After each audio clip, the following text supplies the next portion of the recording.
Muy buenos días. Muy feliz año a todos ustedes. Esperamos que Dios pueda bendecir este año, que este año pueda Él lograr primeramente en nosotros, en cada uno de nosotros, y en segundo lugar en su iglesia, los propósitos que Él tiene. Yo creo que es muy importante el poder meditar en esto, ¿no? Muchas veces nos hacemos propósitos de año nuevo, y yo tiene tiempo que no lo hago, pero finalmente creo que lo más importante es poder a través de lo que está sucediendo en nuestras vidas, a través de lo que cada uno de nosotros tenga, el que Dios ponga sus propósitos en nuestras vidas y saber que solamente esto lo podemos cumplir de la mano de Él, ¿no? Pues vamos a iniciar con una oración para que Dios bendiga no solamente esta reunión, sino también pueda bendecir este año que tenemos por delante. Señor, te damos muchísimas gracias por este estudio, te damos muchas gracias porque podemos estar contigo, porque tú el día de hoy, Señor, empezamos esta iglesia, empezamos nuestras reuniones, todas estas semanas, de aquí a diciembre vamos a estar en tu voluntad, Señor, reuniéndonos, asistiendo. Te queremos pedir, Dios, por todos los mensajes que este año pueda haber, tanto los mensajes que dé Miguel como los salmos que compartan. Te queremos pedir, Dios, que tú estés presente en todos ellos, que sean las enseñanzas que tú quieras que nosotros aprendamos, pero además que tú toques nuestro corazón a través de ellas. Te queremos pedir también, Señor, que este año puedas tú lograr un mayor crecimiento, primeramente a nivel personal, pero también, Dios, a nivel de la iglesia. Tú bendice esta asamblea de hijos tuyos, Dios. Guarda, Padre mío, a los que no han podido venir. Guarda mucho, Padre mío, a los que por algún problema, alguna situación, Señor, no puedan estar aquí. Y Dios, permite, Padre mío, que también en la medida de lo posible ellos puedan venir o se puedan conectar. También, Dios, guarda, bendice este hotel, este lugar que tenemos como recinto en donde nos reunimos. Bendícelo, Dios, y permite, Padre mío, que podamos estar hallando gracia en este lugar. Te suplicamos también, Dios, que tú trabajes en la cuestión tecnológica y que Dios, pues, este estudio lo puedan escuchar también los que se están conectando vía remota sin ninguna interrupción ni problema. Todo esto te lo pedimos en el nombre de tu Hijo Jesús. Amén. Bueno, pues hoy comenzamos dos cosas, aparte del año, serían tres cosas con todo y el año. Hoy comenzamos, desde luego, un salmo nuevo, y comenzamos con este salmo que comenzamos un libro nuevo del libro de los salmos. No todos han estado aquí desde que comenzamos el libro. Hay algunos que no están ahorita, hay algunos que se nos adelantaron, pero ha sido un recorrido muy interesante a través de este libro, que es uno de los libros más importantes de la palabra. Bueno, ¿qué libro no es importante en la palabra? Pero de alguna manera, este es un libro en donde Dios nos enseña la manera de poder alabar, la manera de poder orar a través de todo esto, cómo vamos entendiendo y cómo vamos pasando diferentes tipos de salmos. Hemos pasado muchos salmos, muchos temas, y hago este planteamiento porque estamos entrando en este último libro. Como ustedes sabrán, el libro, lo que conocemos como el libro de Salmos, no es en sí un libro, sino son varios libros.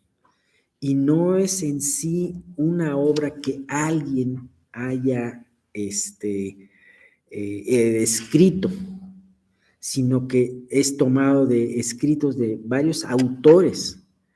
Y a su vez estos escritos de estos autores han sido recopilados por otras personas y han sido afirmados por el Espíritu Santo de Dios en lo que podemos ver esta conformación. Tiene una conformación muy, muy curiosa. De alguna manera, todos estos escritos no se ordenaron, todas estas poesías no se ordenaron de una manera cronológica.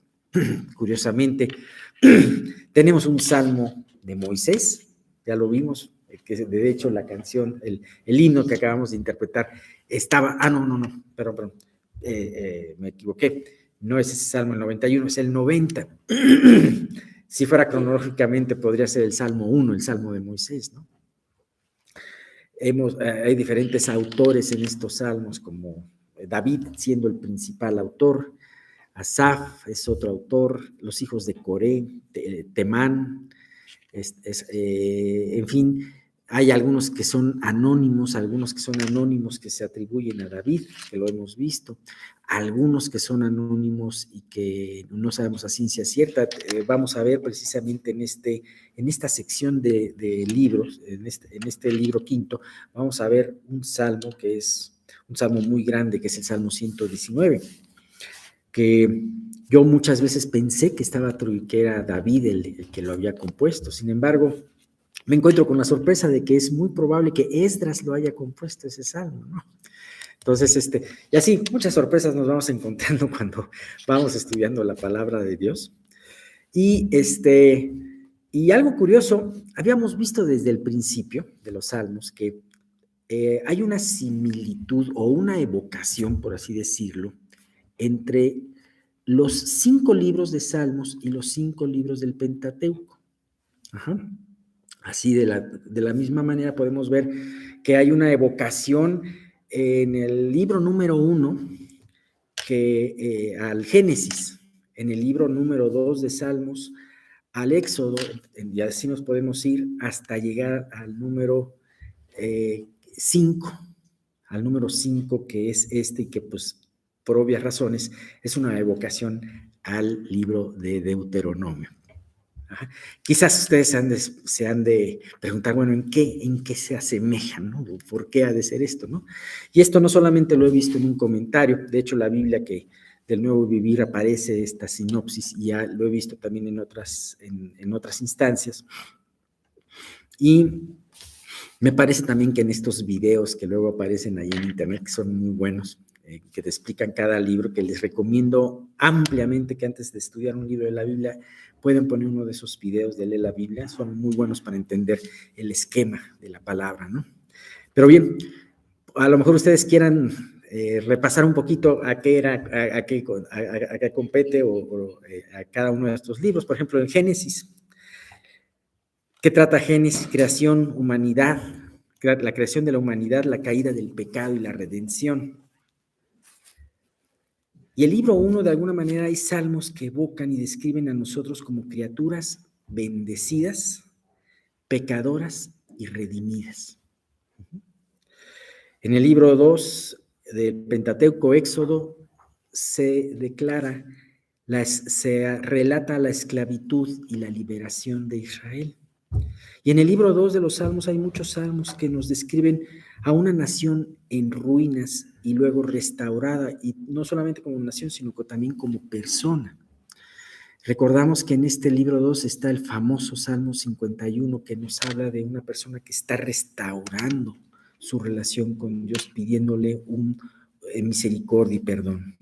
Tenemos el libro 3 de Pentateuco, el Levítico, que nos habla principalmente de lo que es el tabernáculo y la santidad. Ya, si bien Éxodo nos habla de la construcción del tabernáculo, aquí nos habla del uso del tabernáculo muy relacionado con la santidad. Eso es Levítico. Y en el libro 3 nos habla, curiosamente, del templo y de Dios en su trono.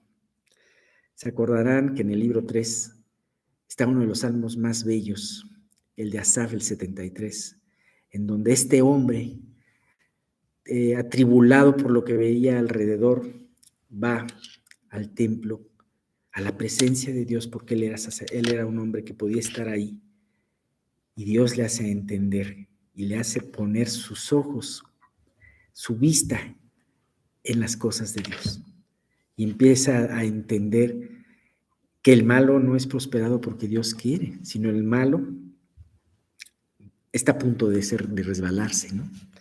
Y entiende de que a nadie tiene a Dios en los cielos, a nadie tiene en los cielos sino a Dios, ¿no? A una reminiscencia a Dios con el tabernáculo y con el trono, con el lugar santísimo.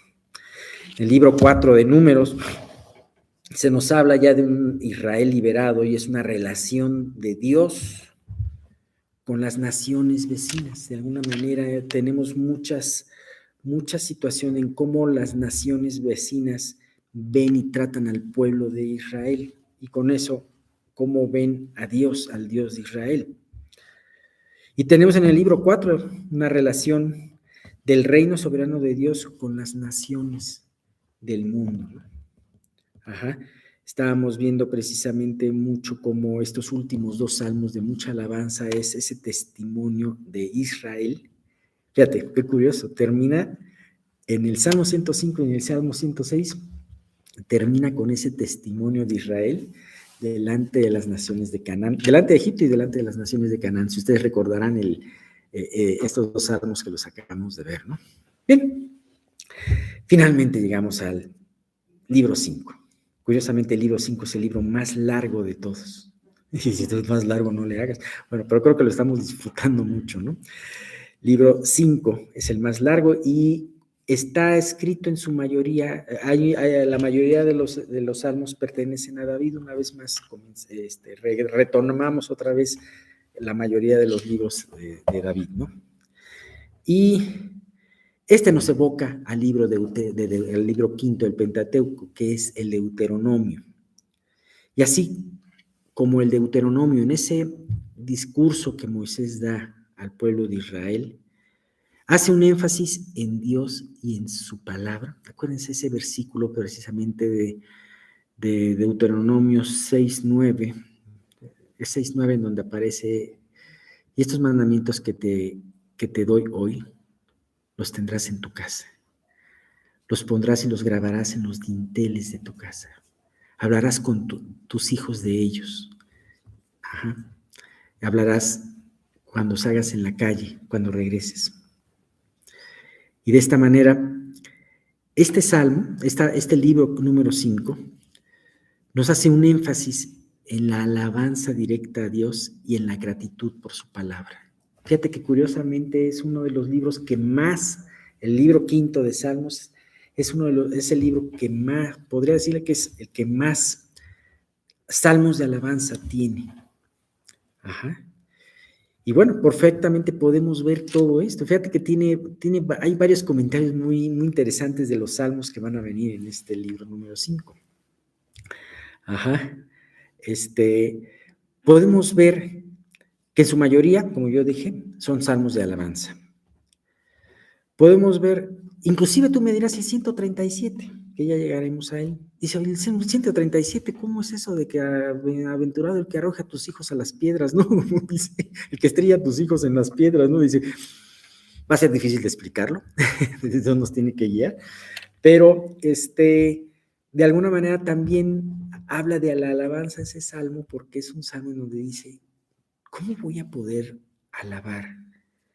¿Y cómo voy a poder cantar si el templo de Dios está destruido? ¿Cómo voy a poder cantar si lo que me evoca mi relación con Dios está destruida? Bien, en este 5 libro vamos a tener varias secciones muy interesantes que hablan mucho de esa alabanza, como por ejemplo, de los Salmos 113 al 118 tenemos unos salmos que se llaman Jalil o salmos Aleluya. Todos los salmos terminan en Aleluya y son unos salmos muy hermosos. Inmediatamente después tenemos el de los salmos 120 al 134, aquellos salmos llamados cánticos graduales o salmos de ascenso, que son los salmos que cantaban las personas, los peregrinos que iban de todas partes de Israel, que iban al templo. Ajá. Tenemos salmos muy hermosos en esta parte, y que se diga de los últimos salmos, aproximadamente del 144 al 150, que verdaderamente cada una de estas composiciones empieza con la exhortación de alabar o exaltar a Dios. Así que tenemos no solamente un salmo, sino un libro muy, muy interesante de poder ver. Bien, tenemos por otra parte, esto es hablando de la alabanza a Dios, tenemos por otra parte de la alabanza a su palabra, nada más y nada menos que el salmo más grande de todos, y con eso también el capítulo más grande de toda la Biblia, es el Salmo 119. Un salmo, como dijimos, que probablemente lo escribió el sacerdote Esdras, pero que única y exclusivamente se dedica a hablar de la palabra de Dios, alabándola y hablando de su naturaleza. Bien, pues bien, vamos a entrar en materia del Salmo 107. Es un salmo muy interesante, ustedes lo verán. Podemos decir que además de interesante es un salmo muy reconfortante y además está escrito de una manera muy amena y didáctica para poder entender el amor y el poder redentor de Dios. ¿Sí? Básicamente podemos ver en este salmo a Dios como nuestro redentor, ya que no importa dónde el hombre esté perdido, Dios puede rescatarlo. Qué hermoso es saber que tenemos un Dios no solamente poderoso, sino también sumamente misericordioso. Así que cuando estemos en medio de diversas pruebas, sometidos a ellas, no olvidemos este carácter de misericordia de Dios. Cuando nosotros pensemos que esa situación por la que estamos pasando se fue de nuestro control, o aquella persona muy amada para nosotros se encuentra perdida en su vida espiritual, y sabemos que nosotros no podemos rescatarla, es reconfortante saber el poder redentor y misericordioso de Dios. Así que tenemos entonces en este salmo una estructura muy fácil de seguir. Vamos a dividirlo en 3 partes. La primera parte la vamos a ver, es muy cortita la primera parte, la vamos a alcanzar a ver el día de hoy, que es una introducción, es de los versículos 1 al 3, es una introducción, y comienza este salmo con una exhortación para alabar a Dios, y porque se le va a alabar por su misericordia y por su poder redentor. Esta es la razón del salmo. El primero te está diciendo el salmista, que es anónimo, te está diciendo, alaba a Dios. O sea, el mandamiento es alaba a Dios. ¿Por qué? Porque es misericordioso, porque para siempre es su misericordia. Vamos a encontrar en esta sección, en esta quinta sección, muchas veces esta frase, porque para siempre es su misericordia. Ahora, todo este poder de redentor, lo vamos a ver descrito en la siguiente sección, que es la siguiente sección más larga y que tiene 27 versículos, del versículo 4 al 30. Es la más larga, pero a su vez se divide en 4 secciones o 4 ejemplos. Y aquí Dios nos enseña, nos describe en líneas generales cómo redime a diferentes tipos o grupos de personas. Podemos encontrar aquí diferentes casos. Los que están en la soledad del desierto, por ejemplo, los que están en la soledad de la cárcel, aprisionados, los que se encuentran en la aflicción de la enfermedad y los que se encuentran, esto es muy interesante, fíjate, y esto me evoca a los marineros de Jonás y me evoca mucho a los marineros del barco de Pablo, aquellos que se encuentran en una tormenta que sobrepasa sus habilidades y aún sus esperanzas. En todos estos vemos cómo Dios libera a los perdidos y los conduce y los lleva finalmente a un lugar de paz y de refrigerio. Qué hermoso, ¿no? Ese es el poder redentor de Dios. Y terminamos con la tercera sección, que son de los versículos 31 al 43. Y aquí se retoma de nuevo la alabanza y se menciona en lo general la bondad y el poder de Dios para con sus redimidos. Y cómo Él es capaz de rescatar, Dios es capaz de rescatar, pero también Él es capaz de quebrantar y abatir al corazón soberbio. ¿Con qué propósito? Para redimirlo también, para que se aparte del mal camino y regrese a su Dios. y pueda estar en esos lugares de refrigerio que les hemos comentado, ¿no? También nos exhorta en las últimas partes, y yo creo que esta va a ser una parte muy hermosa, a ver las cosas como las ve Dios, desde una nueva perspectiva. Ajá. Cuando dice, fíjate, como me adelanto un poquito y termina, ¿quién es sabio y guardará estas cosas y entenderá las misericordias de Jehová? ¿Sabes? Dios quiere que veamos las cosas para que podamos entender su misericordia. Muchas veces no entendemos en qué consiste su misericordia. O muchas veces podemos juzgar a Dios por un acto, por una situación, y no entendemos que es parte de su misericordia. ¿Por qué Dios me negaste esta respuesta a esta oración? ¿Por qué Dios permites esta situación en mi familia? ¿Por qué Dios no me permites crecer de esta forma? Tenemos que ver que todo va en base a su misericordia. Aunque tengas que arreglar, no quito ninguna responsabilidad. Aunque tengas, pero aún así en eso, ¿por qué Dios tiene paciencia en tu vida y por qué Dios te lleva a arreglar? Porque tiene misericordia. ¿Quién entenderá las misericordias de Dios? Pero eso lo vamos a ver en la parte final. Bien, dicen los 3 primeros versículos. Alabad a Jehová porque Él es bueno, porque para siempre es su misericordia. Díganlo los redimidos de Jehová, los que ha redimido del poder del enemigo, y los que ha congregado de las tierras del oriente y del occidente, del norte y del sur. Este salmo comienza como el anterior, también en donde dice, alabad a Jehová. Y dice, porque para siempre, porque Él es bueno y porque para siempre es su misericordia. Nos da, ¿por qué lo vamos a alabar? Porque Él es bueno y porque para siempre es su misericordia.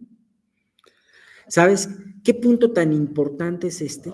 Que en esta sección, como lo habíamos dicho, lo dice muchas veces, más de 30 veces. Hay un salmo, el Salmo 136, en donde se repite esta misma frase 26 veces. Ajá. Bien. Y a lo largo de nuestro recorrido en todos los salmos, también hemos visto acerca de la misericordia de Dios. Y acuérdense que esa misericordia de Dios es el punto de unión entre nosotros pecadores y un Dios santo. Si no fuera por su misericordia, nosotros no podríamos acudir a Él, perdón, mejor dicho. Si no fuera por su misericordia, estaríamos perdidos. Si no fuera por su misericordia, Él no escucharía nuestras oraciones. A veces, Él no escucha ciertas oraciones nuestras también por su misericordia. Y aquí hay una buena noticia. No solamente Dios nos ofrece su misericordia, sino que también su misericordia es para siempre. Dice Isaías 54:10. Porque los montes se moverán y los collados temblarán, pero no se apartará de ti mi misericordia, ni el pacto de mi paz se quebrantará. Dijo Jehová, el que tiene misericordia de ti. Yo creo que la misericordia es una de las palabras que más son usadas en la Biblia, en la palabra de Dios. Bien, ahora, ¿a quién va dirigido este salmo? Eso lo dice el versículo 2. Díganlo los redimidos de Jehová, los que ha redimido del poder del enemigo. Este salmo no está dirigido a todos, está dirigido a los redimidos o a los que se saben redimidos. No a los que piensan que desde pequeños han seguido todo esto y desde pequeños están bien con Dios o que no tienen ningún problema. En los próximos versículos vamos a hablar de los 4 casos que les acababa de comentar, de los diferentes personas, ¿no? Pero a lo mejor tú podrás no identificarte con estos casos. Yo espero que sí, para eso está escrito el Salmo, pero a lo mejor tú puedes decir, nada de eso me ha pasado, ni me siento que estoy tan perdido. Sin embargo, tú y yo estamos igual de perdidos de que todos ellos, o estábamos igual de perdidos que todos ellos. De tal manera que cada uno de nosotros necesitamos esa redención también. De la misma manera que este Redentor hermoso que encuentra cada una de estas personas, al preso, al marinero atormentado, a todos ellos, de la misma manera te encontró a ti o te quiere encontrar. Uh-huh. Así que tú necesitas tanta misericordia de Dios como la necesitan ellos. Y el versículo 3 dice, y los ha congregado de las tierras, del oriente, del occidente y del norte y del sur. Muy probablemente este salmo se haya escrito ya en el tiempo de la dispersión, en el tiempo en donde tanto el reino de Israel como el reino de Judá fueron tomados y fueron dispersados. A diferencia del reino, el reino de Judá fue conservado y fue regresado a su tierra años después, pero el reino de Israel fue dispersado, ya no fue regresado a su tierra. Y entonces el anhelo del salmista es decir, anhelo que esto suceda. No solamente, entonces alábalo, dalo por hecho. De la misma manera, el hecho de alabarlo como iglesia es porque anhelamos ese momento en donde Dios ponga todas sus semillas de trigo, habiéndolo separado de la cizaña, y tenga ese encuentro glorioso, todos reunidos, tanto los que estamos aquí como los que ya no están, para encontrarnos con nuestro Señor. Bien, pues como pueden ver, este salmo promete muchas cosas, ¿no? Y gracias a Dios por su palabra. Pues vamos a terminar con esto y continuamos la siguiente semana. Bien, pues qué hermoso volver a estar aquí. Yo sé que estos tiempos de vacaciones, pues a veces podemos estar extrañando. Pero recuerden que Dios siempre hace un trabajo en nuestras vidas y también nos muestra lo que es el valor de la palabra, el valor de ser edificados, el valor de estar reunidos con un mismo propósito, con una misma mente y un mismo corazón, el cual es adorar a nuestro Dios. Y precisamente tenemos que entender algo muy importante. Todo lo que nosotros externamos de nuestra vida, o lo que somos en nuestro cristianismo, o la calidad de la entrega, la calidad del servicio, va en función de nuestra relación con Dios. O sea, nosotros somos el reflejo del grado de la comunión que tenemos con Dios. Si nuestra comunión es superficial, nuestra vida cristiana va a ser superficial.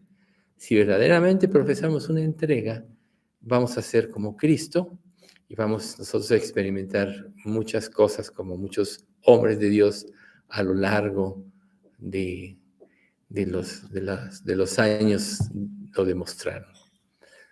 Por ejemplo, el celo por tu amor me consume. Cuando Jesús ve una falsa adoración, ven como un mercado el templo y toma las cuerdas y arroja a los cambistas, azotándolos, volcando las mesas. ¿Cuántos de nosotros tenemos esa actitud ante las cosas que sabemos que son nocivas para nuestra vida o que interfieren de alguna manera en nuestra comunión con Dios?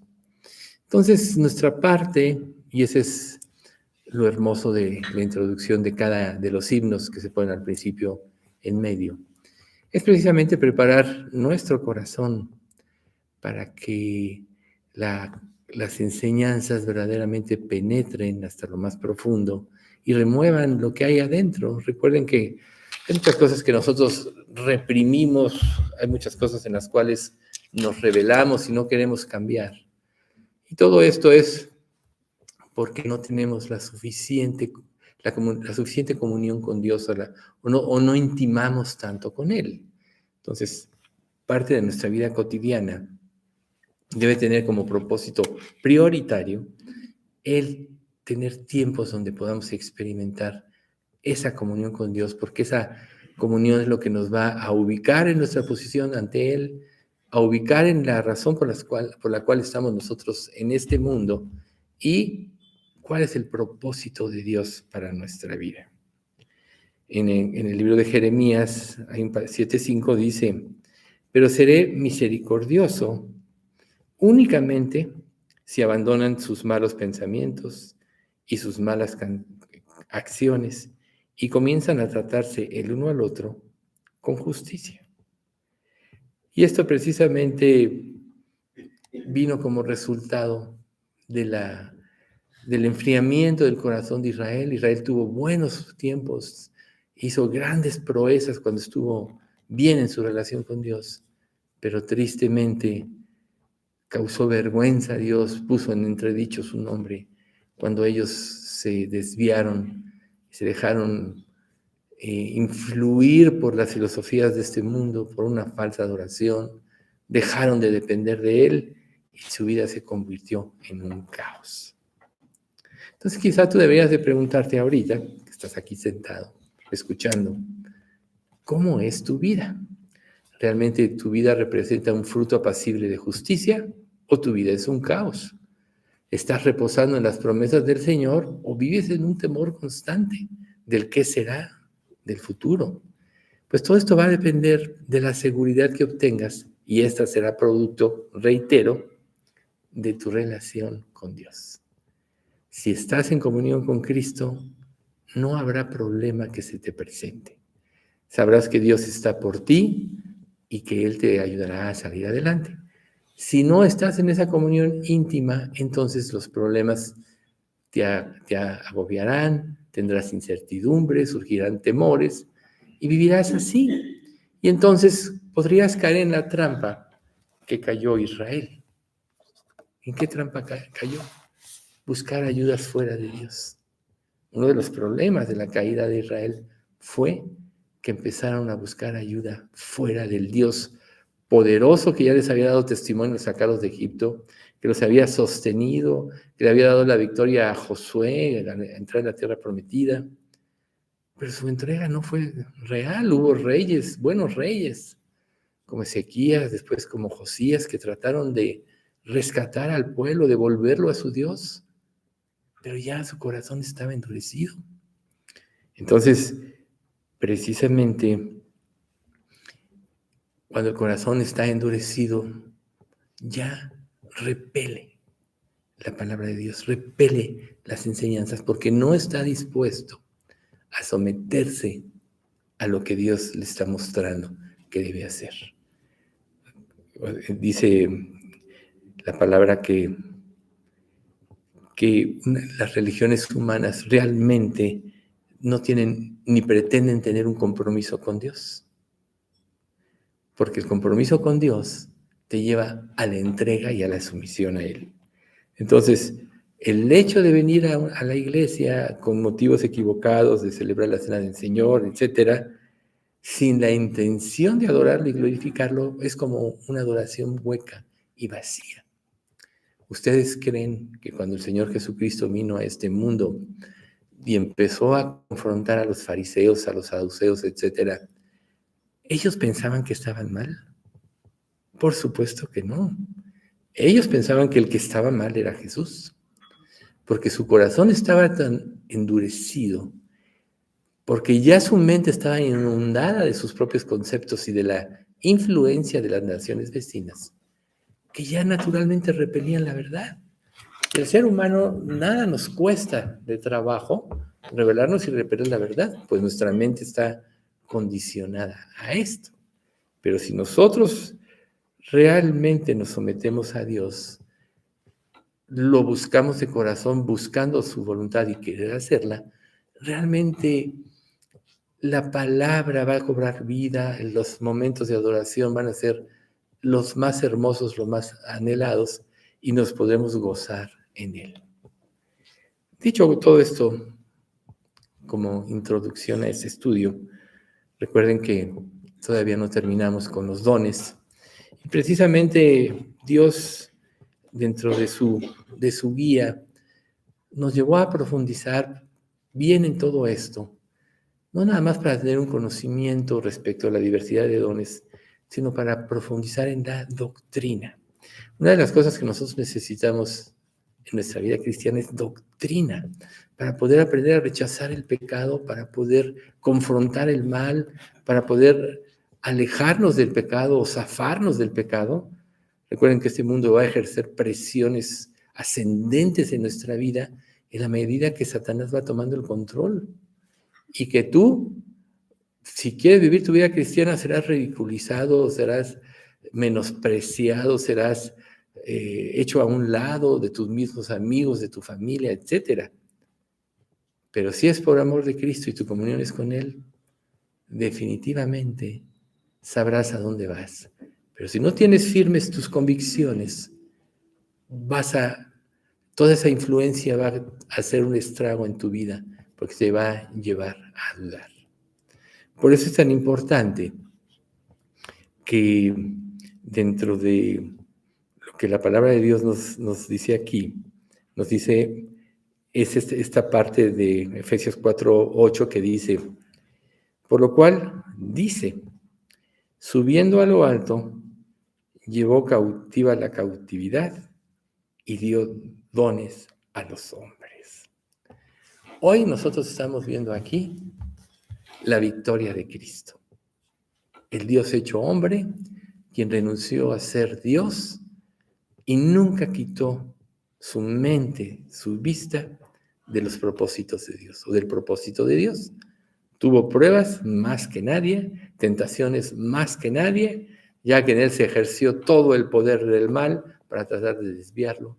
Quizás Satanás pensó, pues voy a idear argumentos, estructuras bajo la palabra para confundirlo, y así como Adán y Eva se salieron de la voluntad de Dios, yo lo logré. No pudo, y él todavía cuando muere pensó que lo había derrotado. Pero este pasaje, pues, está tomado del Salmo 68:18, que dice, subiste a lo alto, cautivaste la cautividad, tomaste dones para los hombres y también para los rebeldes, para que habite entre ellos ya.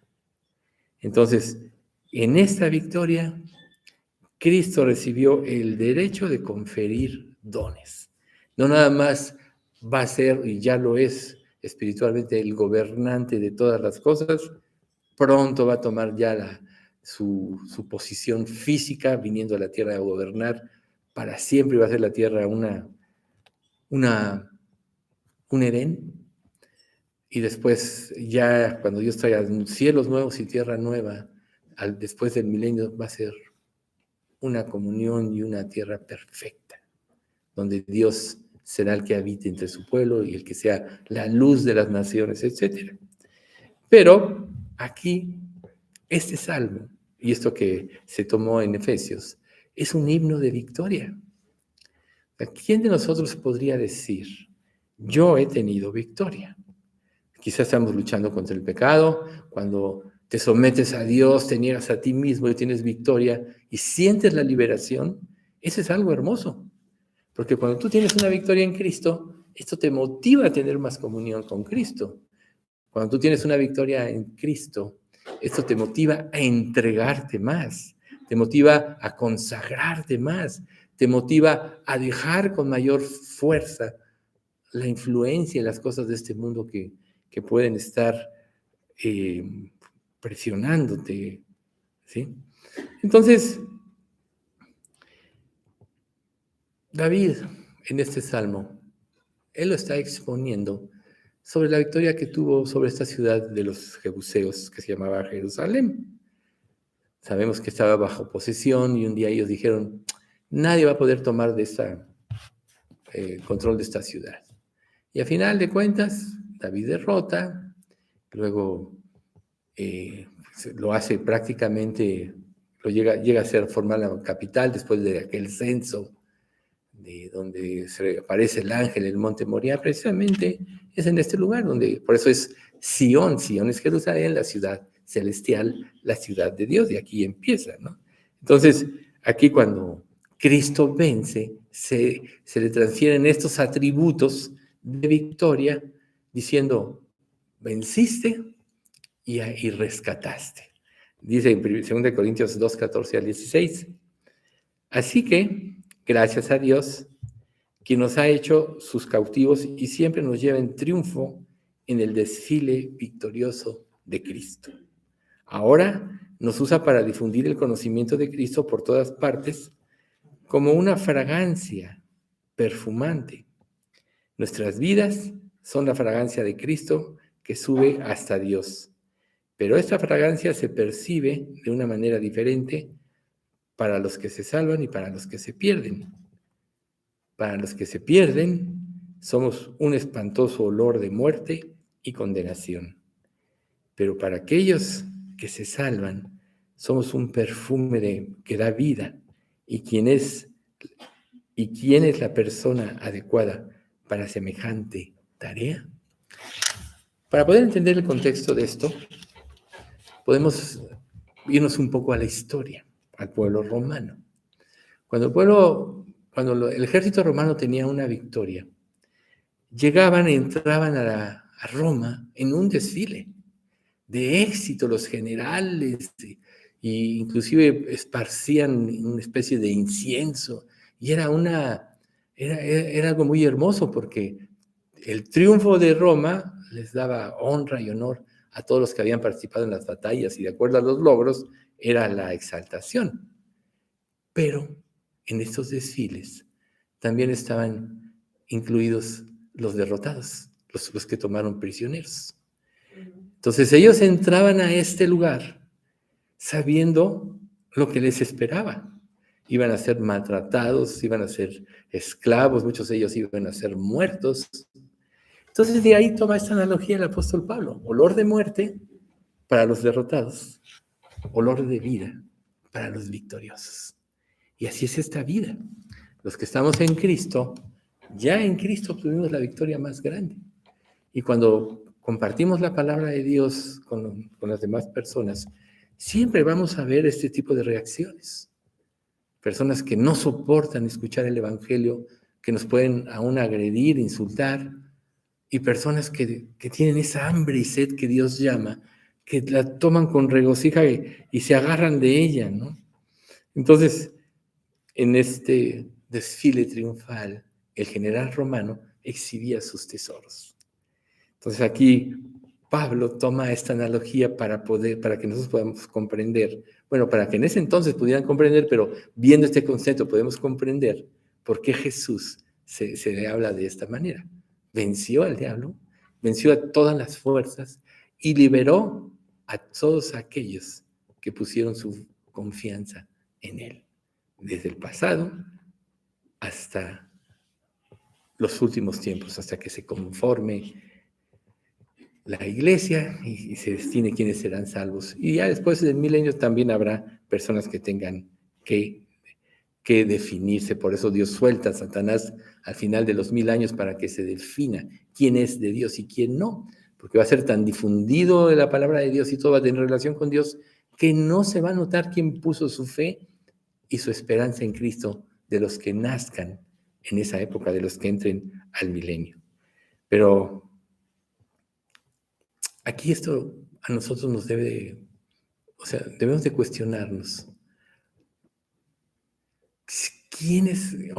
¿A quién Dios le ha dado esa confianza de poder representar a Cristo?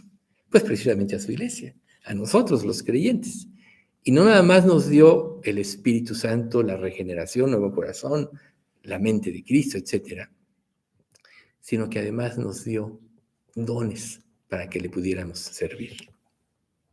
Dice 1 Corintios 15:10, pero por la gracia de Dios soy lo que soy, y su gracia no ha sido en vano para conmigo. Antes he trabajado más que todos ellos, pero no yo, sino la gracia de Dios conmigo. Una de las características de un verdadero creyente, al cual Dios le da el privilegio de ser usado por él y le da dones o le da un don para que lo ejerza, es que sabe que en él no hay nada.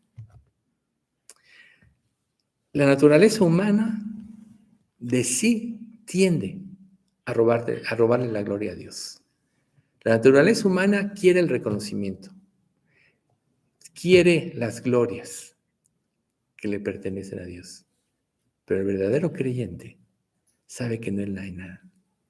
Sabe que toda victoria en Cristo fue y será producida por Dios, por el Espíritu Santo y por el equipamiento que Él nos da.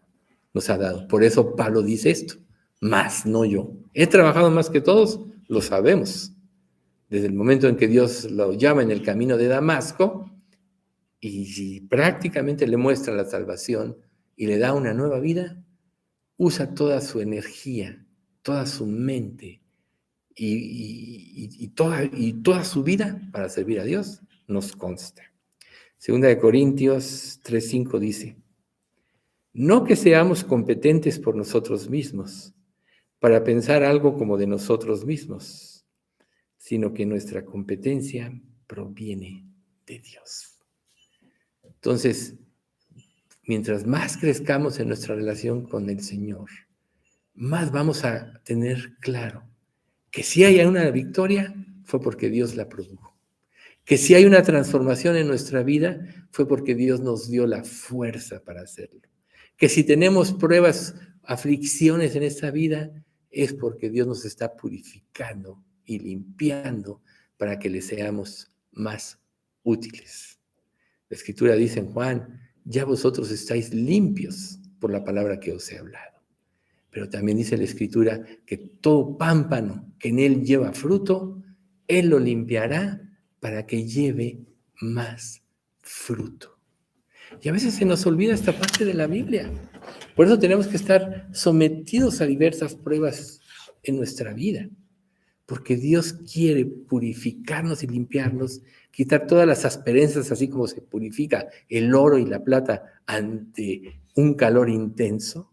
Podríamos decir que el calor intenso son las pruebas, porque Dios nos está limpiando. Y a veces el diablo hace o propicia, o nosotros mismos por no querer enfrentar la realidad de estas verdades que son hermosas si confiamos en Dios y creemos en Él verdaderamente. Tratamos de levantar lástima, tratamos de hacernos víctimas de la situación y hasta le podemos decir a Dios, ¿por qué a mí? Siempre me estás tratando. Pues sí, Dios en la medida que trata contigo es la medida que tú necesitas para que Él forme a Cristo en ti. Porque si no lo hace, y tenemos la historia de Israel, un día van a querer robarle la gloria a Dios. Dios te va a dar dones y puedes usarlo eficientemente, pero no querrás darle la gloria a Dios como aquí se está manifestando. Entonces, Él ya nos dio una comisión. En Mateo 28, 18, 20, que la mayoría se sabe, y Jesús se acercó y les habló diciendo, toda potestad me es dada en el cielo y en la tierra. Por tanto, id y hacer discípulos a todas las naciones, bautizándolos en el nombre del Padre y del Hijo y del Espíritu Santo, enseñándoles que guarden todas las cosas que os he mandado, y he aquí, yo estoy con vosotros todos los días hasta el fin del mundo. ¿Quién ha apropiado esta frase? ¿Realmente vives cada día sabiendo que Jesús está contigo y no te abandonó? Que Él ya tuvo la más grande victoria y que Él ya derrotó a los principados y potestades de las tinieblas. Recuerden, Efesios 6:12, porque no tenemos lucha contra sangre y carne, sino contra principados, contra potestades, contra los gobernadores de las tinieblas de este siglo, contra huestes espirituales de maldad en las regiones celestes.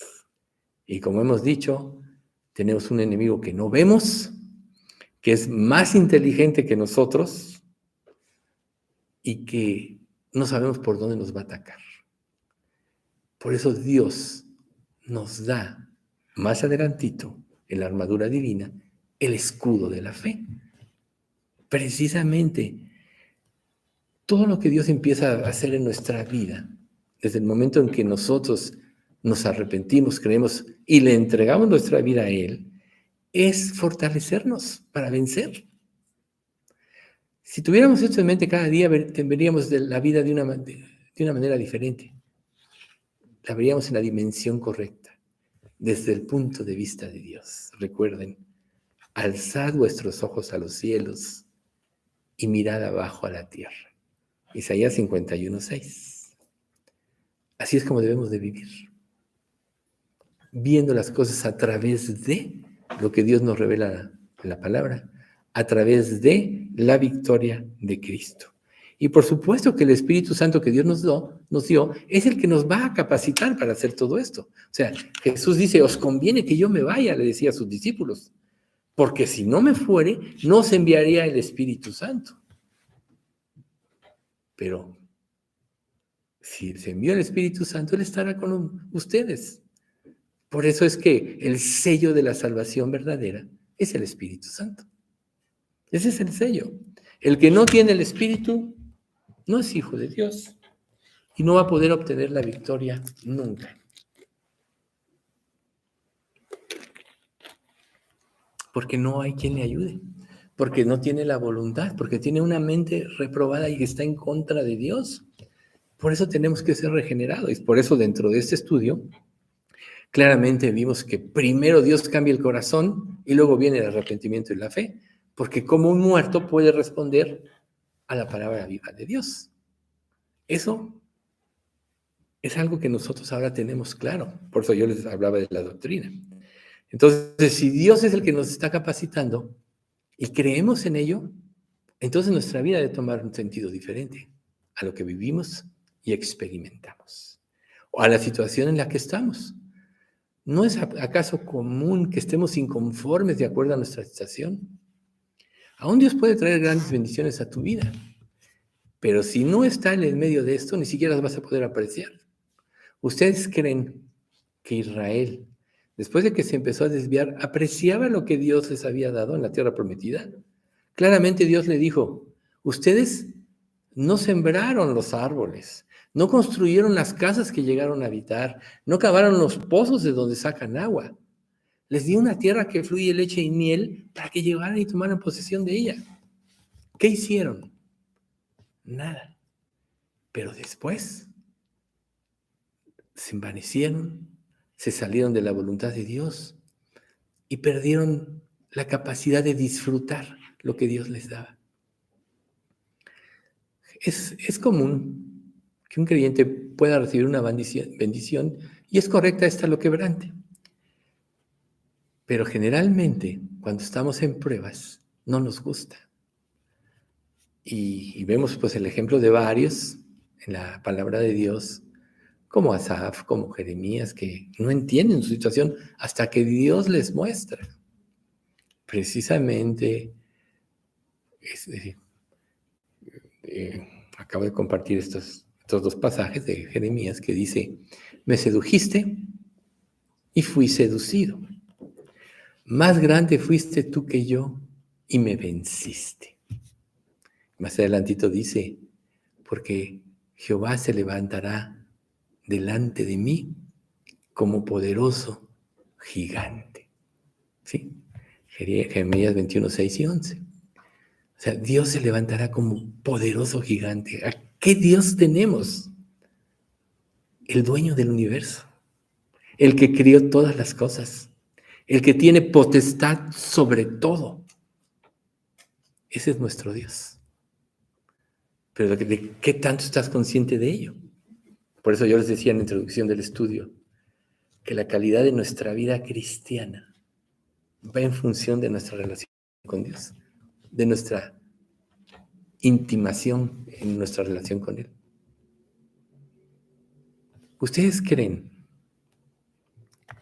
que Dios no anhela la comunión con sus hijos? Claro que sí. ¿Qué pasa cuando tú, y eso es algo muy común, estás exponiendo delante de otra persona, un creyente, un familiar, quien sea, algo que para ti es muy importante, y de repente se voltea a platicar con otros o te toma en poco y te sientes desalentado, te sientes frustrado? ¿No? ¿Tampoco no es cierto? O sea, yo creo que a todos nos ha pasado, que estás tú tratando algo y de repente las personas se comportan como si no les interesara. Todos hemos experimentado alguna vez cosas así. ¿Qué creen que siente Dios cuando nosotros estamos cambiando la comunión con Él por otras cosas? Cuando Él dio a su Hijo para restaurarnos, para que tuviéramos una relación con Él. El Espíritu que Él ha hecho morar en vosotros, dice la Escritura, os anhela celosamente.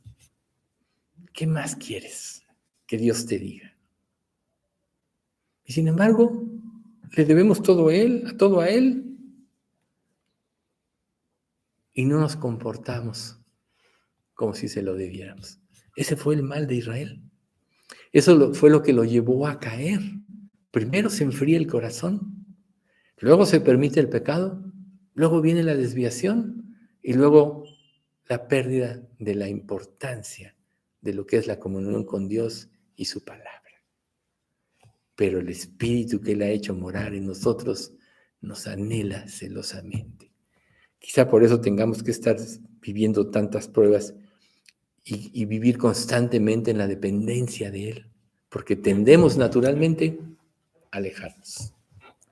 Por eso necesitamos alimentarnos cada día de la palabra, tomar conciencia de nuestra posición con Él, tomar conciencia de cuál es el propósito por el cual una vez que venimos a Cristo, Dios nos dejó en este mundo. Nuestro propósito es glorificarle. ¿Qué le dijo Dios a Israel antes de hablar en Ezequiel del nacer de nuevo? El nacer de nuevo está en Ezequiel 33, 25 al 27.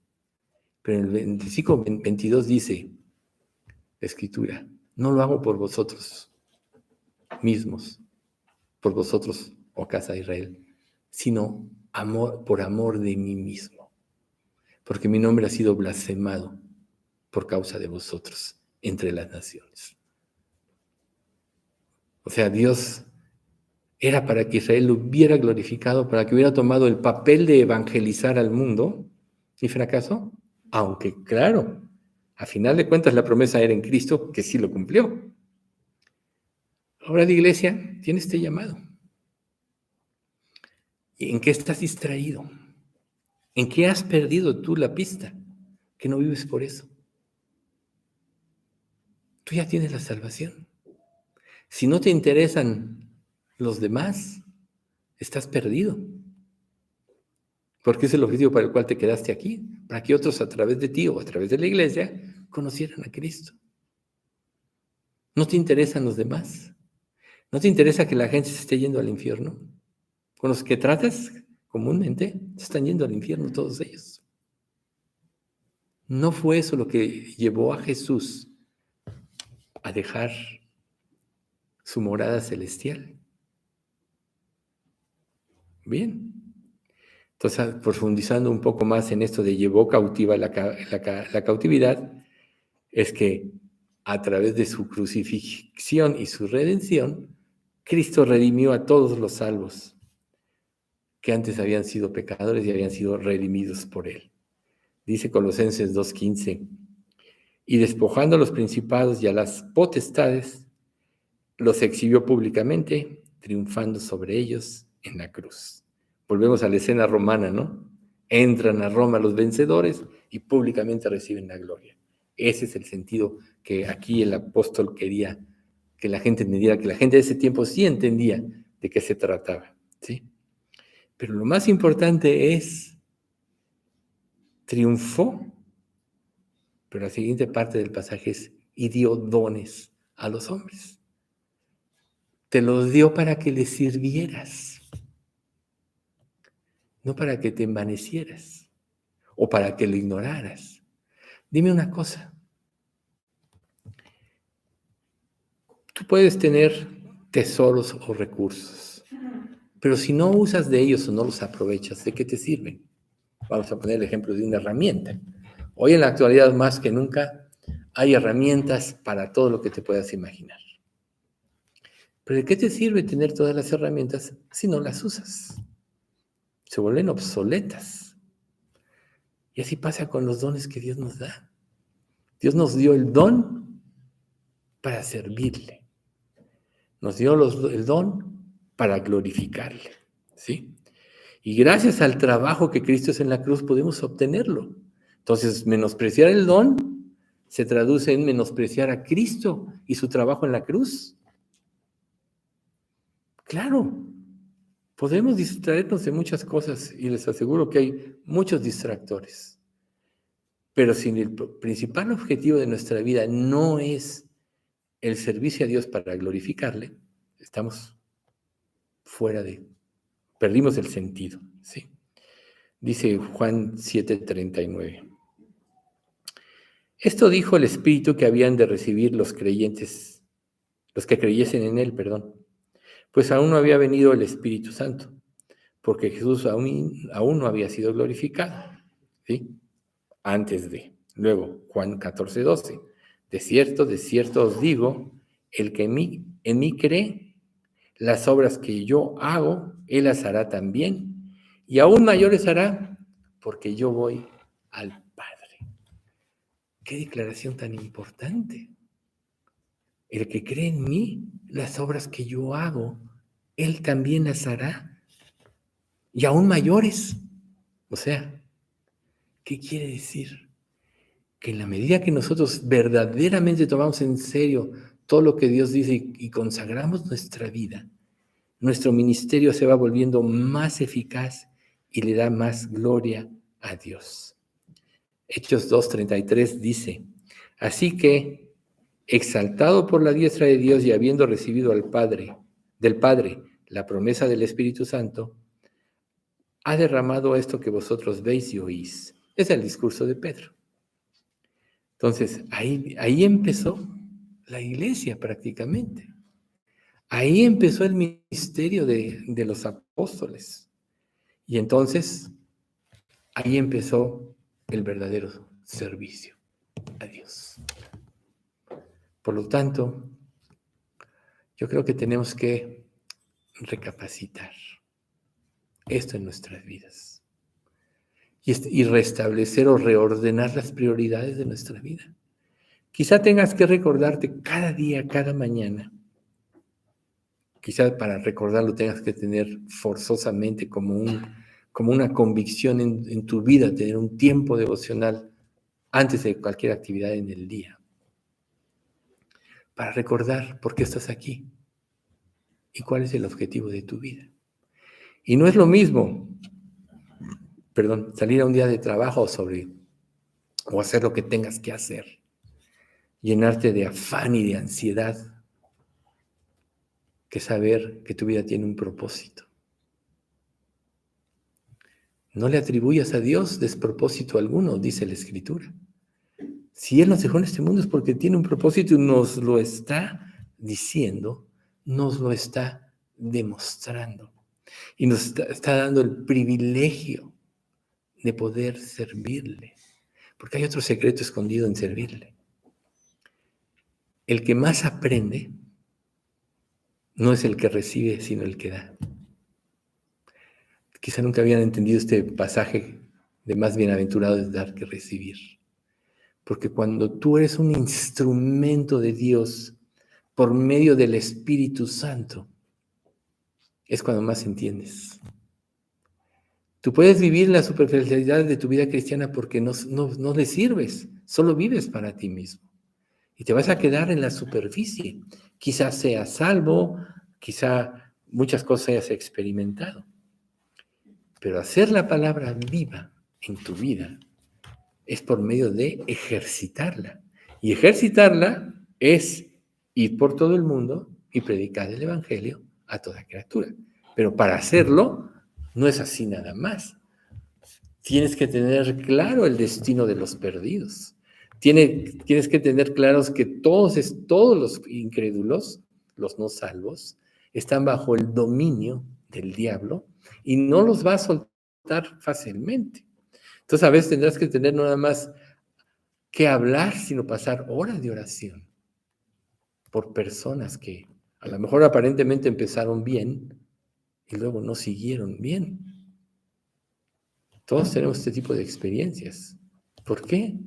Porque la palabra, ahí tenemos la parábola del sembrador, los 4 tipos de personas que reciben la palabra, ¿no? Porque la palabra de principio en muchos trae alegría hasta el momento en que son confrontados a su pecado. Hace poco salió ahí un folletito, me pareció muy simpático, una caricatura, ¿no? Dice un predicador. Y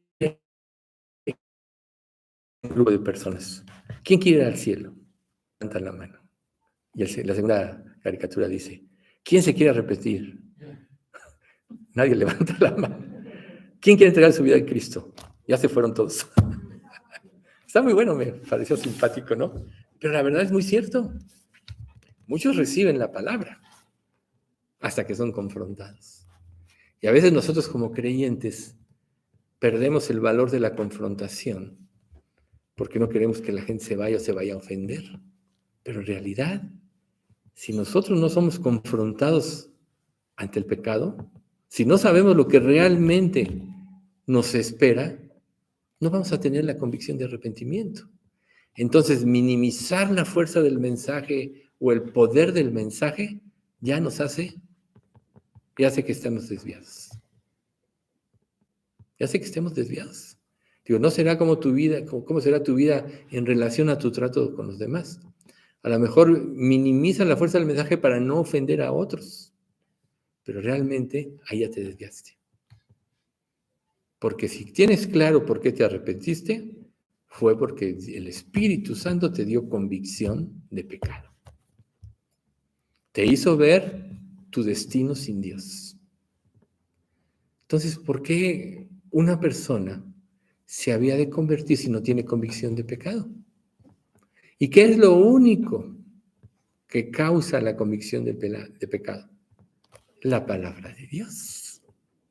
La palabra de Dios. Entonces, en eso también tenemos que meditar para poder ser instrumentos de Dios eficientes. No debemos temer a la confrontación. Y hay un secreto para vencer esto. Primero te tienes que confrontar a ti mismo. ¿Cuál es mi temor? ¿Por qué no le puedo hablar a este Señor? ¿No? Digo, a mí, gracias a Dios, me ha dado muchas oportunidades, pero había un señor en especial que no podía y oraba. Quería darle un libro de enseñanza, ya le he hablado de Cristo. No podía, y decía, es que este señor me demostró que sabe de la Biblia, pero diciendo, hasta aquí quiero, no me hables más. Pero pues orando y orando, ahora el viernes tuve la oportunidad de hablar un poquito con él y decirle de la importancia de la palabra, etc. Me dice, sí, en realidad tú ya me habías dado un libro como este, y lo he leído, me dijo. Digo, este es el siguiente, no dejes de leerlo. Pero vi que tenía una muy buena actitud cuando lo hice. Yo no sé si fue la oración o algo así, pero en mi mente hubo una lucha. Y todos experimentamos así. Por eso primero tenemos que confrontarnos a nosotros mismos. Cuando falles en algo en Cristo, vete a tu casa y di, ¿por qué fallé? ¿Qué me llevó a no tener el valor de hacer esto? Obviamente pierdes el valor porque no estás viendo el futuro eterno de la persona.